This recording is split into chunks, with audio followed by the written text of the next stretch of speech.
the Huawei P20 Lite. The cheaper P20 still looks great and packs a punch, but is it enough to justify the asking price? Well, let's find out in today's video. But before we do, if this is your first time here or in case you just can't remember, my name's Ash, you're watching C4 eTech, and here's a card to our latest giveaway. I'll also be leaving a link in the description below, and while you're down there, please hit that bell icon to make sure you don't miss out on any of our daily content.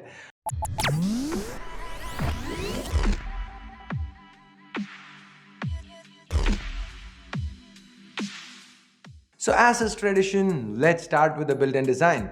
The P20 Lite sports a 5.84-inch display and has thin bezels with a notch. This means it feels compact. Single-handed use is definitely possible here. The glass back looks fabulous. That is, for as long as you can keep the smudges and fingerprints off, which is for about 30 seconds. The P20 Lite is the first P-Lite phone to get USB Type-C. It also feels really, light at just 145 grams. It's quite slim too, with a thickness of just 7.4 millimeters. The glass back, the metal frame, it all gives it a nice premium in-hand feel. Overall, I feel Huawei's done a great job here. The 5.84-inch IPS LCD panel has a 19:9 aspect ratio and a Full HD Plus resolution, meaning a pixel density of about 430 pixels per inch. The notch might not be to everyone's liking, but that's what's helped Huawei keep everything nice and compact, achieve a high screen-to-body ratio. If you really hate it though, Huawei has included an option to turn it off. Now, given that this is an LCD panel, unlike on the P20 Pro, it doesn't look quite as hidden as it did on the P20 Pro. But for what it's worth, it is an option and it is available. Now, the display itself is quite good. It's sharp, has excellent viewing angles, reproduces natural colors, and gets bright enough. Consuming media on this phone is definitely a good experience, at least from a visual point of view. Because as far as the audio goes, the stereo speakers from the P20 Pro are missing here. Instead, you find just a solo downwards firing speaker that sounds a little too quiet for my liking. But you do get a headphone jack and the output via that one is good. Talking about audio, I had no issues with cellular reception or call quality with the P20 Lite. Underneath the hood, here's where I was quite a bit disappointed with the P20 Lite during my unboxing. Given that we've seen the Kirin 659 chip used in Honor phones that cost about half as much as the P20 Lite, I wished Huawei had used something else here. So, has my time with the P20 Lite changed my mind? Not really. Like I said in the unboxing, the Kirin 659 is not a bad chip, not at all. It's great for day-to-day usage, it keeps everything fast and snappy, it even holds up decently when pushed to its limits with something intense like gaming. That said, this chip is beginning to show its age. There are others in the segment and even lower like the Helio P60, the Snapdragon 636 and 660 that outperform the Kirin 659.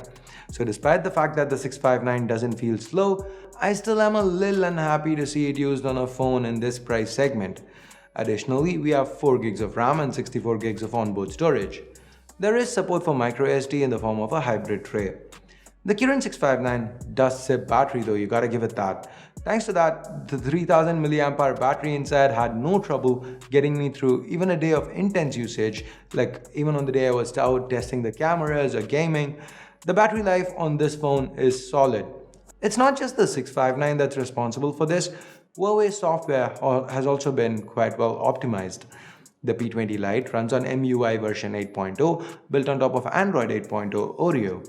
We've seen a lot of what EMUI offers in recent videos, so I'm not gonna go over it again and bore you guys. The few quirks that I detailed in the P20 Pro review apply here too. And here's a card to that video if you want to check out for more information. But like I said there, the software is quite stable and EMUI remains one of the fastest manufacturer skins that Android has to offer. It's packed with options and has the most popular features like face unlock that works quite well too. While on the topic of face unlock and security, the fingerprint scanner to the back is very fast and accurate. Huawei's own first-party apps are all great to use, especially the camera app. Huawei's put in a lot of functionality here. They also provide a Pro mode. I really like this with Huawei and Honor. They provide a Pro mode on almost all their phones. Talking about the cameras, we've got a dual camera setup to the back.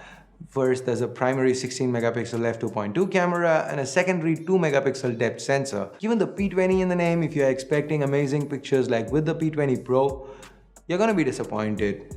But if you are expecting a camera that gets the basics right, then the P20 Lite does deliver. Images are sharp with good dynamic range, it retains quite a bit of detail, the portrait mode works well too thanks to that dedicated depth sensor. Under low light, the performance does dip quite a bit.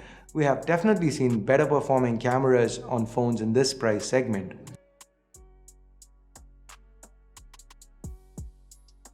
As far as video goes, we only get 1080p at 30 fps, that's the max, and that is hugely disappointing.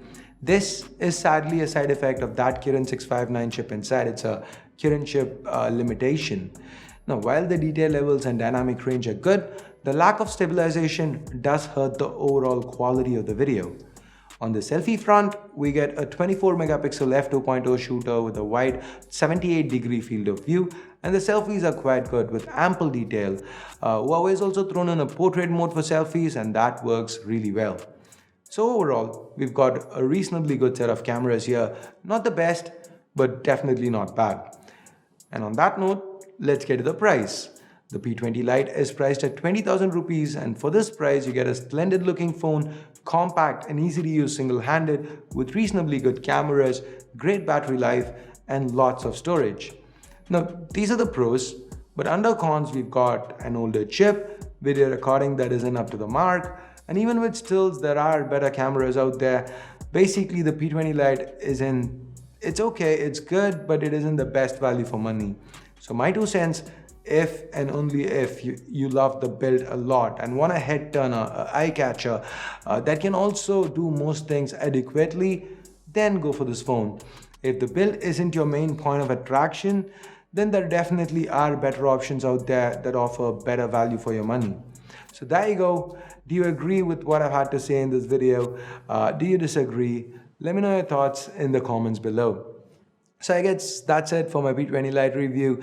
If you hated this video, put it down. But if you did like it, give it a big thumbs up. And for more videos like this, hit that subscribe button down below if you haven't yet. Also turn on notifications by clicking that bell icon.